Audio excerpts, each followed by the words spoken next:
Hello, welcome back to Firesense Gaming. My name is Ben, and today we're going to continue on with Rizia.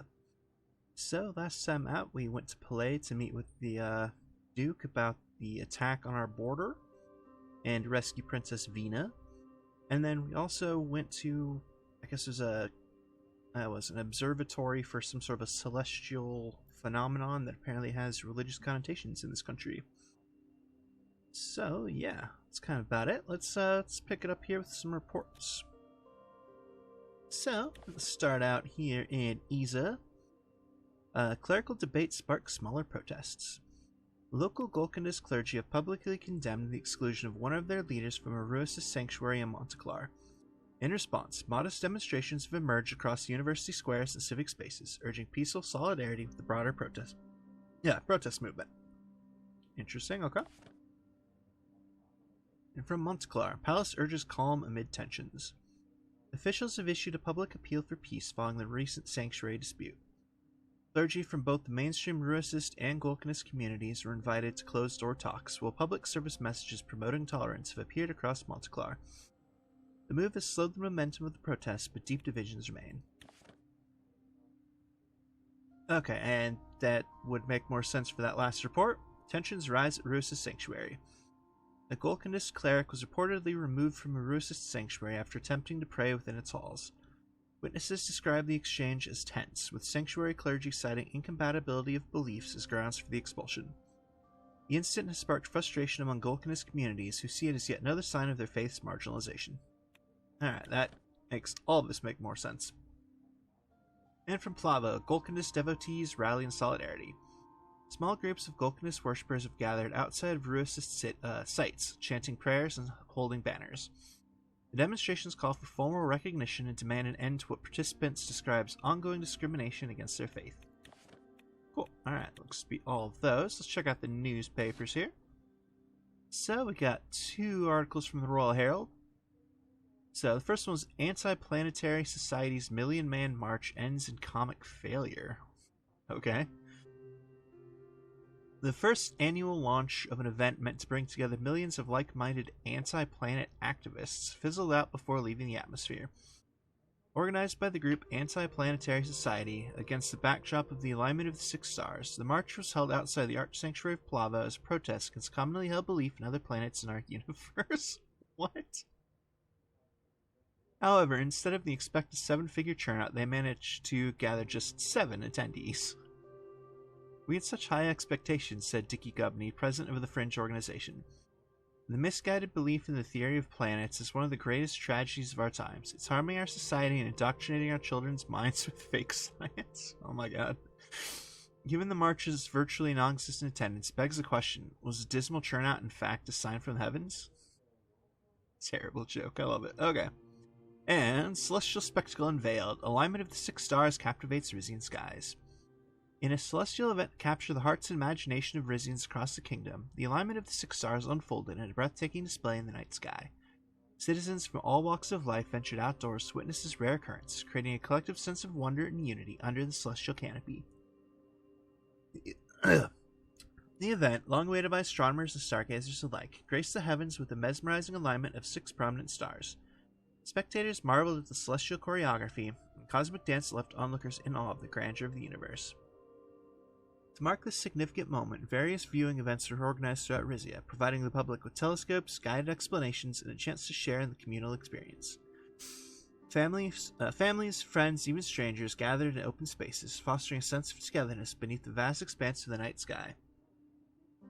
King Romus Taurus and Wiseman Sal Ignatius observed the event together at the Portrazon Observatory Tower, reinforcing the cultural and symbolic importance of the celestial alignment.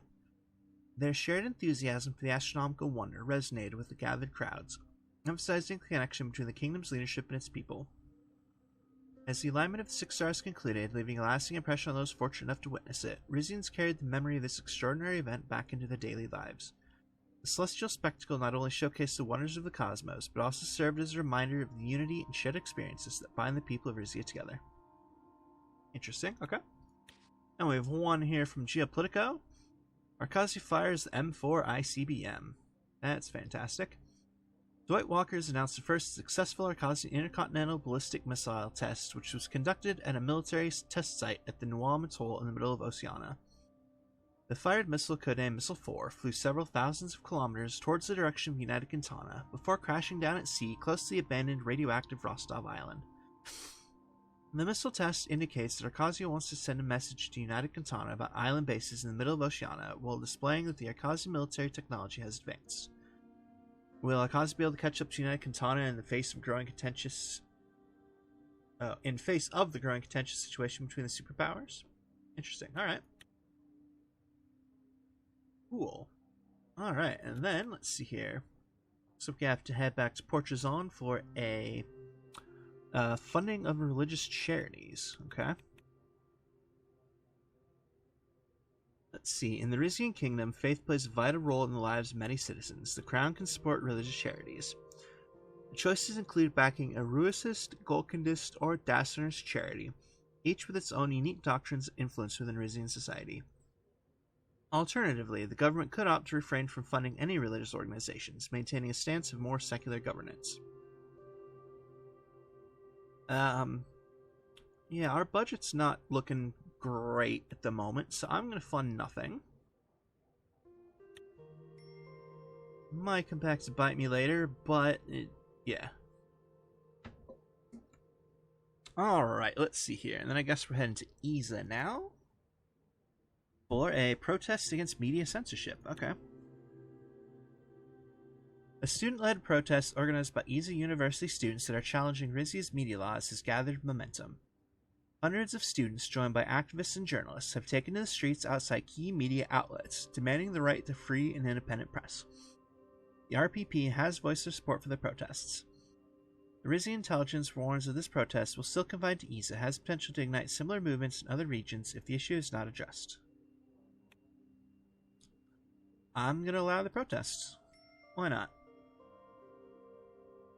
Sounds like the appropriate thing to do. Alright, okay, now we got 2 exclamations. Let's see here. What do we got at Monkeys?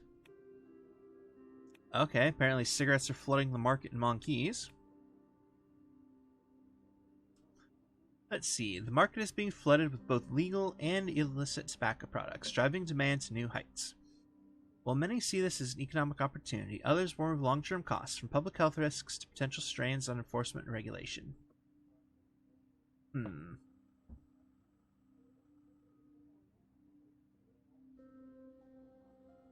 Let's see.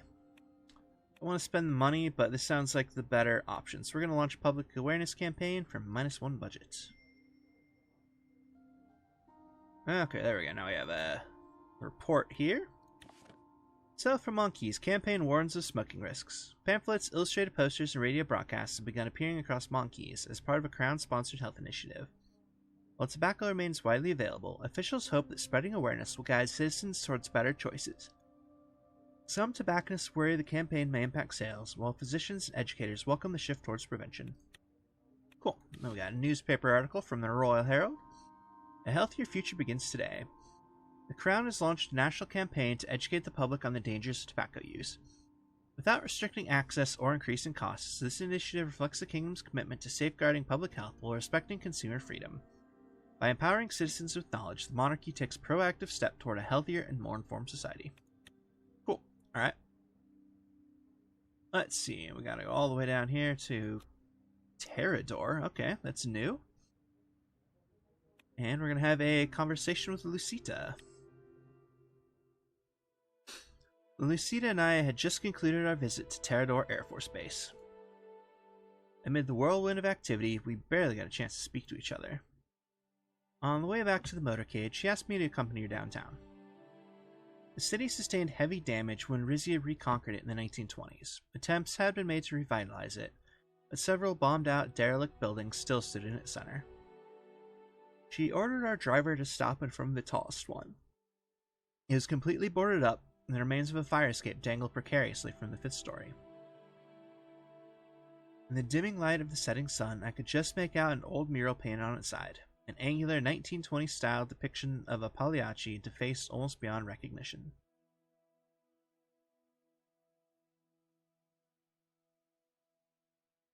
Where are you taking me, Duchess Cesaro? Patience, Your Majesty. She instructed my bodyguard to wait in the car and led me up to the entrance. Drawing a key from her pocket, she unlocked the door. Flickering lights illuminated the building's decrepit interior. We walked across the uneven concrete floor, stepping around shards of glass, until we came to an elevator shaft guarded by a man in a crisp blue jacket. Okay, there's a guard in an abandoned building. I noticed a brooch on his lapel shaped like a pair of swords. He and Lucita exchanged nods as he led us into the elevator. We ascended to what must have been the very top floor. The elevator door opened and we stepped out. Immediately, the atmosphere transformed. We were in a chic-looking lounge. Its furnishings sleek and understated. Soft strains of jazz filled the air.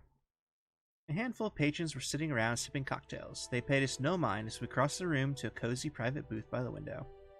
Interesting, okay. Fun little speakeasy or something. The guard here is wearing the Zara sigil. Of course he was. My family has used this place as a members' club since Rizia took back the Play Administrative District. He smiled ruefully. It was about time we went on that date, and if we can't step out in public, we might as well come here.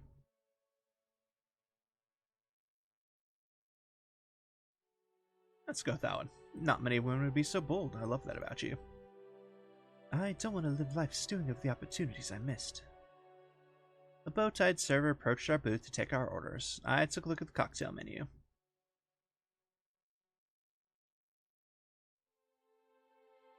I don't know if this makes any sort of difference, so let's try the Terrador tea. Lucita nodded approvingly. Sounds good. I'll have the same. The server bowed and left to fetch our drinks. While we were waiting, Lucita gestured out the window. Beyond the twinkling lights of downtown Terrador, a line of steadily flashing beacons marked the border wall between Rizia and Palais. There it is, the country that gave us so much grief.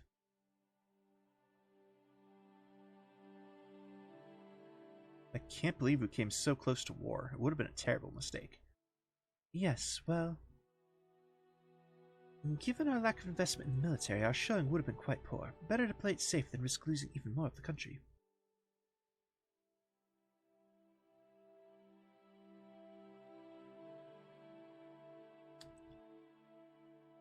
Let's make a joke. Why not? I'm a lover, not a fighter.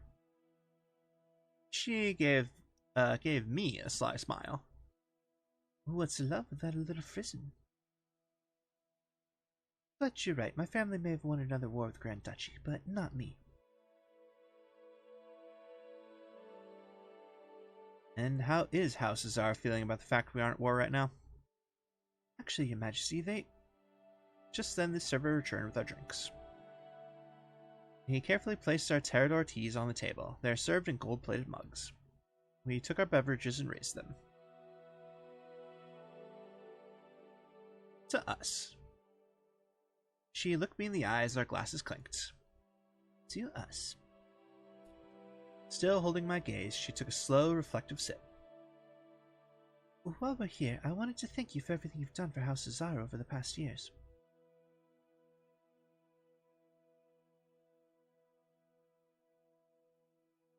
I've been following my own instincts. If those happen to align with House Cesar's interests, so much the better. So far, they do.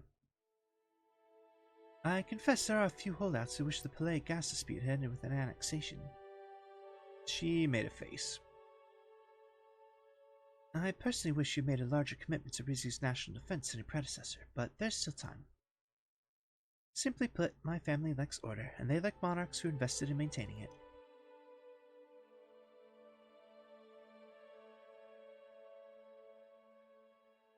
Great, because I've got more investments planned. She smiled. I look forward to them. I have heard rumors that you're trying to make changes to the Rizian government. I believe my family could be convinced to back you, as long as you don't go too far.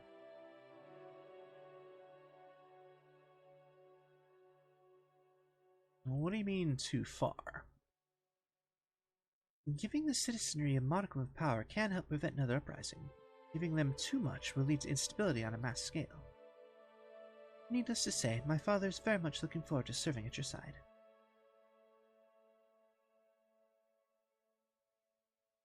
I must say, I've grown fond of having you on the council. I'd prefer it if he doesn't replace you just yet.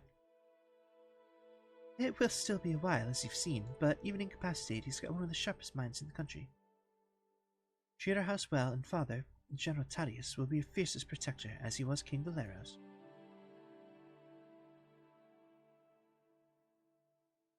Should he rejoin the council, I will welcome him back with open arms. I'm glad. She shook her head. It's impudent of me to be blathering on like this. You haven't even touched your drink yet. Alright, well, let's take a sip. I reached for the glass on the table and took a sip. It was a warming mix of imported storage whiskey, honey, cinnamon, and cloves. Alright, that actually sounds pretty good. Liquid courage, just what I needed. For what? Yeah, let's just go for it, why not? For this. I leaned across the table and kissed her. Her fingers grazed my lips as we slowly drew apart. If the other bar patrons noticed anything, they didn't show it. Not to be pretentious, but I have a pass to the VIP suite, and I happen to know it isn't occupied. What's in the VIP suite? Everything a king and his trusted counselor would need for a deep, stimulating strategizing session. Very well, lead the way, milady. She slipped out of the booth. Don't worry about paying for the drinks, they're on the house. With a wink, she headed past the bar down a darkened corridor. Leaving my unfinished drink on the table, I followed close behind. Okay, fun. Alright. Let's see, and then there's a report about King visiting Terrador Air Base. Together with the Duchess of Zara, King Romus has taken a tour of the Terrador Air Force Base, inspecting the state of Rizia's air forces in the process, and meeting with some of Rizia's most decorated pilots. Coolio. Let's see, and Play appears to be the only thing left on the map at the moment, so let's head there to sign the agreement for the Aureus gas field. For the third time since my coronation, our convoy drove steadily across the cobbled streets of Old Town Palais. The city was familiar to me by now, but the atmosphere was much more cheerful and cordial than it had been during my last visit. I was here to finalize our deal with Duke Reinhardt. After today, Rizia would own the rights to the Aureus gas field and a fully operational pipeline to go with it. I want to applaud you again, Your Majesty, for your decisive actions. We very narrowly avoided an international incident. We couldn't have done it without your help, Mr. Escobel. Much obliged. Upon our arrival at Castle Reinhardt, we were greeted by the smiling faces of the Plesian delegation, as well as Duke Reinhardt, waiting for us by the front gate. After exchanging pleasantries, we were led inside. The light of the cameras nearly blinded us as we walked in. When we took our seats around a large table, along with the delegates from each country's Ministry of Foreign Affairs. Welcome back, Your Majesty. It's a delight to have you here with us once again. Looking forward to settling this Aureus business and paving the way for a thaw between Palais and Rizia once and for all.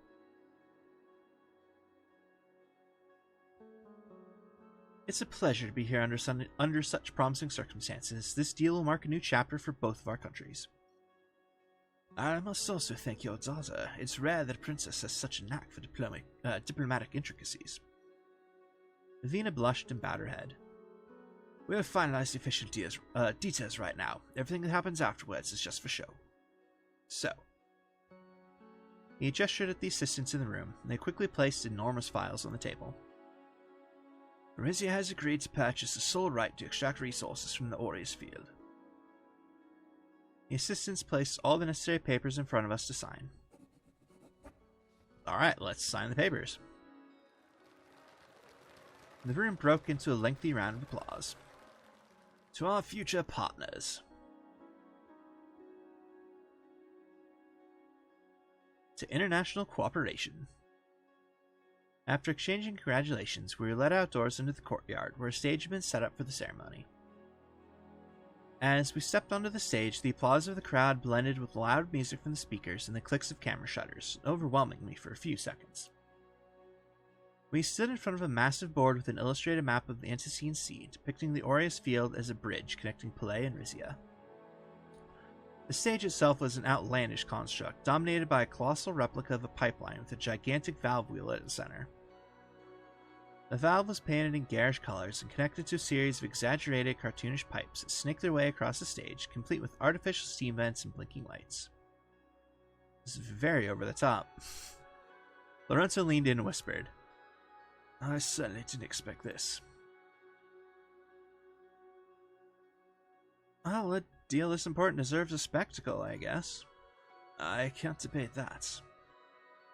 He pointed at a mock rig surrounding the stage. There are a series of artificial geysers engineered to spout water and colored lights at timed intervals, simulating the dramatic discovery of natural gas. The geysers were choreographed to erupt in unison with the crescendo of the music. Alright, damn, this is pretty amazing. As music came to an end and the applause subsided, I took a closer look at the crowd that was gathered. Politicians, journalists, and energy executives in the best formal attire were standing somewhat awkwardly amidst this bizarre setting. They cast amused glances at the entertainers who mingled among them, performers dressed as engineers and geologists, complete with exaggeratedly large yellow helmets. Duke Reinhardt then took the microphone and started explaining the importance of Aureus and the deal that had been finalized. After congratulating the delegates and thanking me, he turned towards me. "And I invite His Majesty King Romus of Rizia." I took the microphone amidst the applause.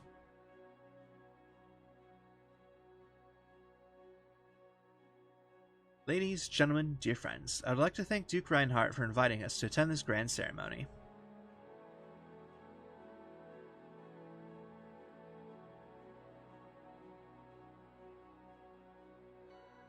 Despite attempts to divide our countries, we deliberately chose a path to peace and mutual growth.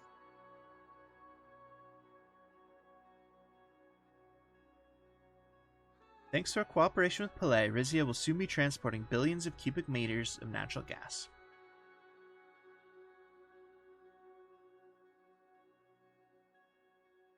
Now, this project has many benefits, not only for our people and our country, but also for our neighbors and the region as a whole.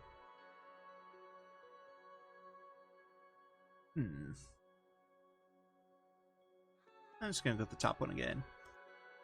I'm certain that in the future, Rizia and Palais will implement many more mutually beneficial joint projects, whether in energy or other fields.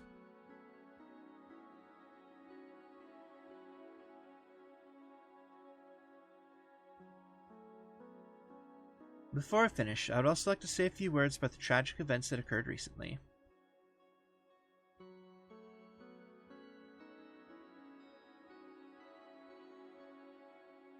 The Kingdom of Rizia believes in compassion. We not only forgave each other, but also reached a historic resolution.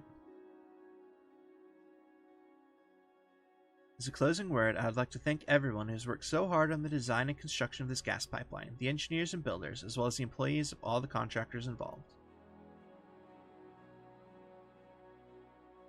Thank you and have a good evening.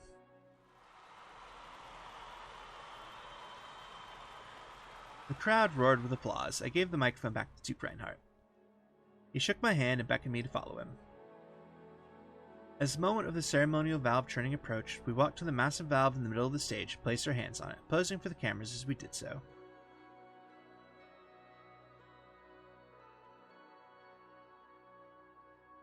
Why not? Get Princess Fina up here. This honor belongs to her as well.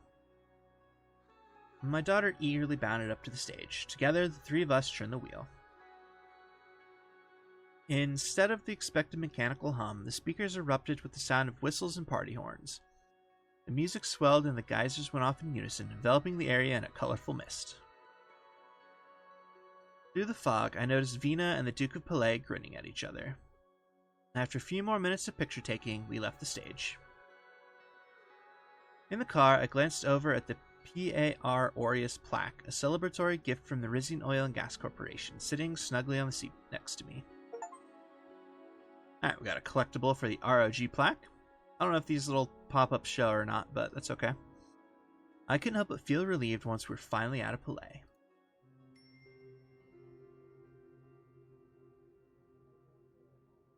Awesome. Alright, so that helped our budget a little bit. It only boosted up by +1 though, but... Let's see... Wait, no, it was already at -3. I was at 4 with -3. Never mind, so that didn't actually change anything yet. Alright, well, hopefully that'll boost our budget starting next churn then. Oh, wow, actually, never mind. That gave us a crap load of extra energy. With plus 13 per churn, so I can definitely sell a whole bunch of energy to help cover some new projects here, which will be pretty sweet. Let's see here. Let's check out the news here real quick. Let's see, from the Royal Herald. Rufus Gragg's royal gossip. Vixel, no Venus. Despite speculation that Princess Vena's lengthy diplomatic mission to Palais was little more than an excuse for she and Duke Reinhardt to get to know each other better, Her Highness returned from the Grand Duchy as single as ever. But not for long. In fact, no sooner had she landed on Rizian soil than she rushed straight into the arms of Manu Saison, prominent House of Delegates figure and notorious reformist. The two lovebirds are young, single, attractive, and of noble birth, but we're as surprised as you are that the king would allow the Rizian monarchy's biggest critic to court his daughter. A match made in heaven, or heartbreak waiting to happen. Stay tuned. Cool. Let's see here. Then we have a couple economy updates. Let's see here. We have the Aureus gas field extraction. And then, yeah, high extraction from Aureus gas field as a green situation. Fantastic. Sweet. Alright, then I guess let's head back to Port Drazon here for a Sovereign Memorial Commemoration. Okay. The National Mausoleum, high in the hills above Port Drazon, embraced me with its stately presence. I was here for the annual Sovereign Memorial Commemoration, a ceremony honoring the former monarchs of Rizia held just outside the mausoleum's entrance. Hugo was overseeing the ceremony, and there was still some time before it was to begin.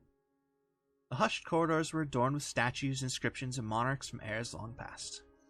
The mausoleum stood as a witness to the enduring legacy of Rizia. I had also come to honor the memory of my late wife Lena, whose resting place could be found within these hallowed grounds as well. Vina, of course, was by my side. Her demeanor had become much more solemn since her return from Palais. She clasped her hands tightly around the bouquet she was holding. Feels like we're just here. I miss her so much.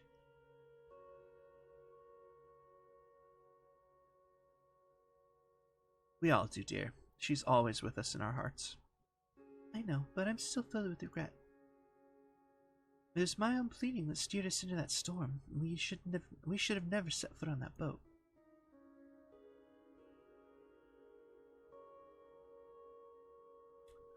It's not your fault, Vina. You couldn't have predicted it. It was a tragic accident.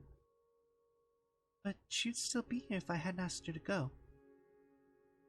That's just some good old survivor's guilt. Let's see here. We still have each other. You don't know how scared I was of losing you during the Palais incident. You were never in danger of losing me, Father. I can take care of myself. It wasn't long before we reached her mother's tomb. Venus set the bouquet in a vase next to the sarcophagus, which had been encased in gold, as was tradition. I gathered these roses from the royal garden. They're the absolute best.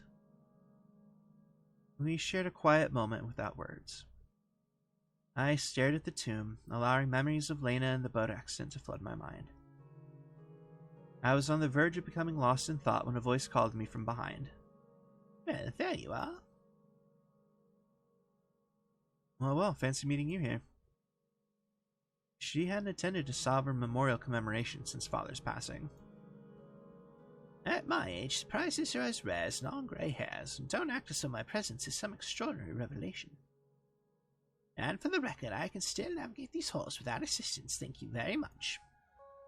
Vina, I'm so glad you made it back to Rizia in time to pay your respects. She embraced her granddaughter, then held her at arm's length. I'd say your time among the Plesians has done wonders for you. You've lost weight. Vina smiled patiently. If I did, it was by accident. I ate very well over there, even after the incident. Candlelit dinners with his grace. Do tell me more. Grandmother, I will remind you that I am spoken for. Speaking of which, I'm going to meet Manus for a short walk before the ceremony. You didn't feel like joining you here?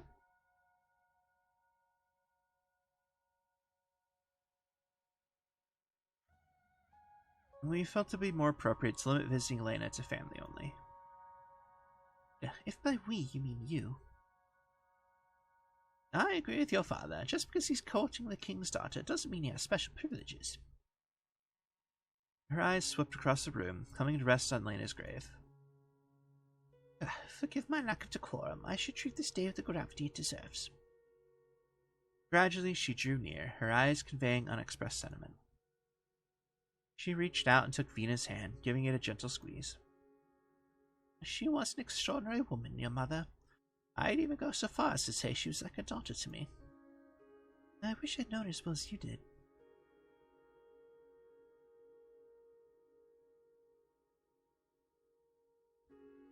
Elena won over every person she met, even prickly queen consorts. I confess it took me a while to get over my prejudices about Rumburgian nobles. But it's true, I did grow to love her dearly. She smiled in fond recollection. I know she would have been proud for the person you've become, Vina. Look at how you handle yourself in play, the perfect example of royal grace and dignity.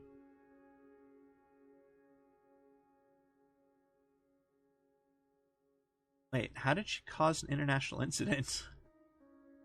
I don't know. Anyway, yes, she has indeed shown remarkable strength and resilience. Despite Vina's attempts to conceal her emotions, the subtle quiver in her lips and a deep sigh betrayed her inner turmoil. Please excuse me. Vina hurried out of the room before anyone could respond. Poor dear, she's been through so much. If anyone deserves to settle down with a nice husband, it's her. She looked at me pointedly.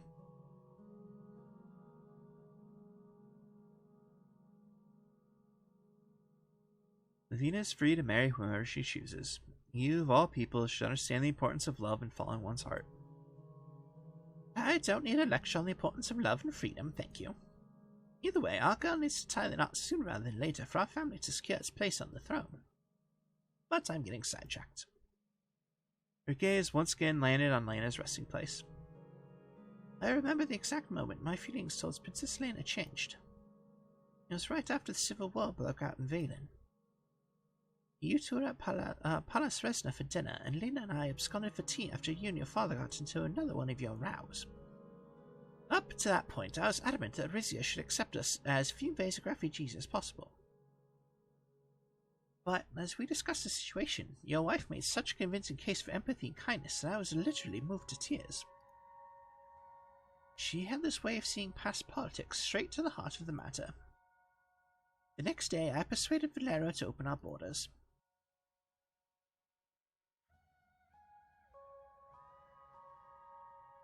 You've described her exactly. Whenever I make a royal decision, I try to see the humane side of it, the way she would.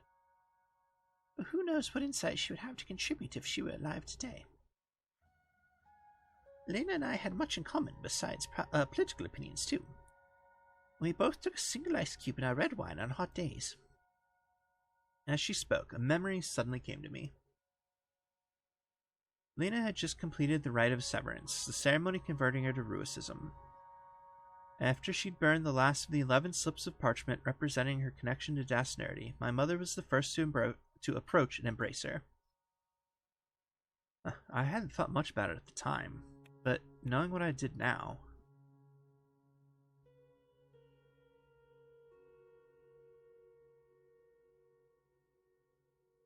Did my wife know you were a Dasnarist? My mother went pale as a sheet. I don't know what you're talking about.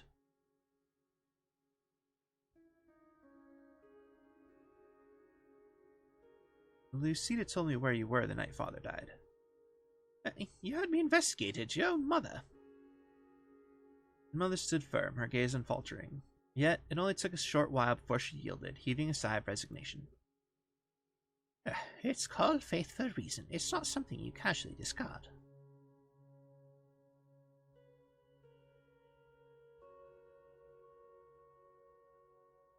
I understand, but I wish I hadn't found out this way. You should have trusted me enough to tell me.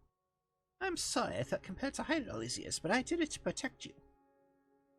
Marrying your father was enough of a scandal. Can you imagine the uproar my religion would have caused on top of that? My intention was to shield you from danger, even if it meant keeping a part of myself hidden. But as king, and more importantly as my son, you had a right to know.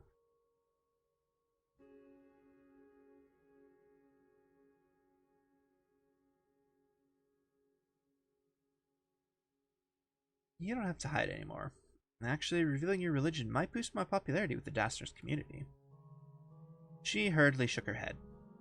Tradition is tradition. I've already caused enough fusses to last a lifetime, so I prefer this little revelation stay between us. And your lovely falcon of a war council, I suppose.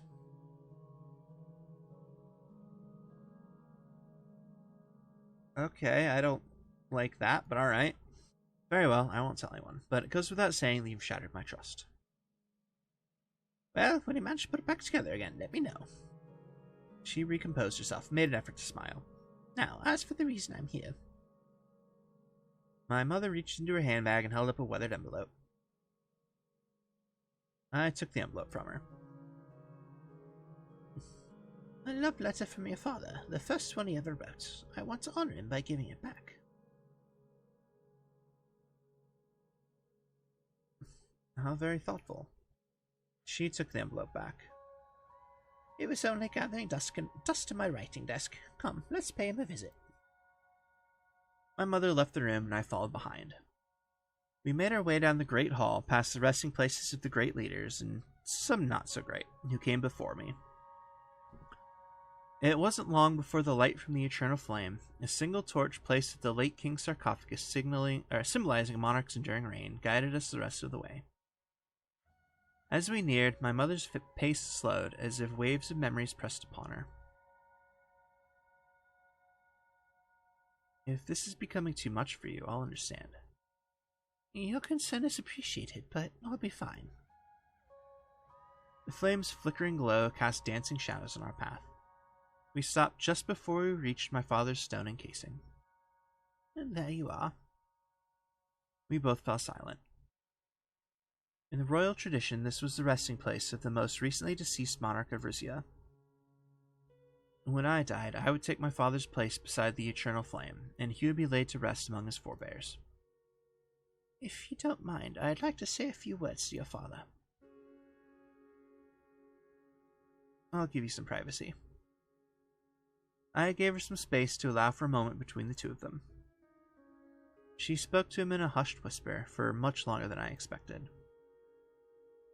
When she finished, she took out the love letter and placed it on the sarcophagus. I took this as my cue to return. May he rest in peace as his legacy lives on.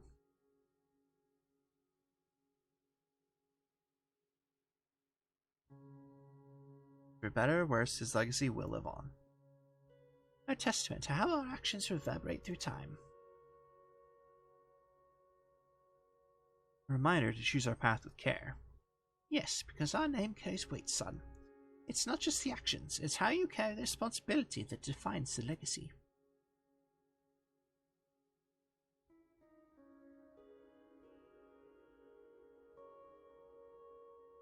I'm gonna go with that one. My actions speak louder than any family name. I'll forge my path. Don't underestimate the power of a name. Your actions reflect not just on you, but on our family as a whole. Sometimes the most profound responsibilities are the ones we inherit, not by choice, but by destiny.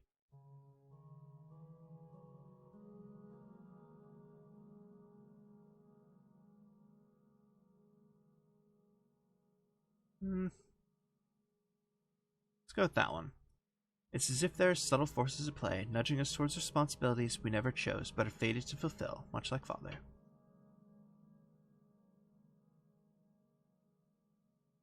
Reclaiming zeal will honor his memory by finishing what he started. Your words would have been a source of pride for him, as they are with me. However, I can't say the same towards your crusades reforming the monarchy. If you're not careful, I fear nothing will be left to salvage by the time you're through.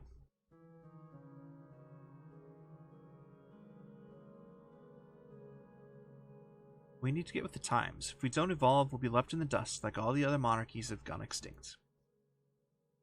I'd say your policies imply that extinction is your goal. These reforms set a dangerous precedents and come with great risks. And speaking of risk, I have heard whispers about your escapades with House Azaro, a family harboring their own ambitions regarding the throne. Or so the rumors say. Rumors are as fleeting as sunlight dancing on water. Fancy words, almost as if you're trying to deflect the rumor's substance. It was then we heard the far distant rings of the bells of the arch sanctuary of Zilba begin to chime. Right on cue. Shall we head to the ceremony? Yes, just give me a second alone with Father. She kissed me on the cheek and patted my shoulder. Take all the time you need. Mother went on ahead of me, while I remained behind to have a final moment with Father.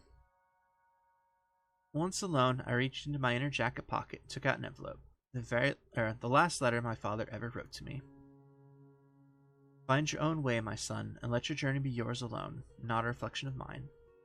His final words.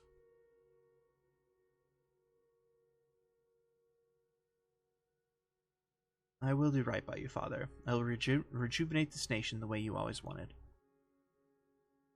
May your endeavors to rejuvenate our nation bring about the greatness he envisioned.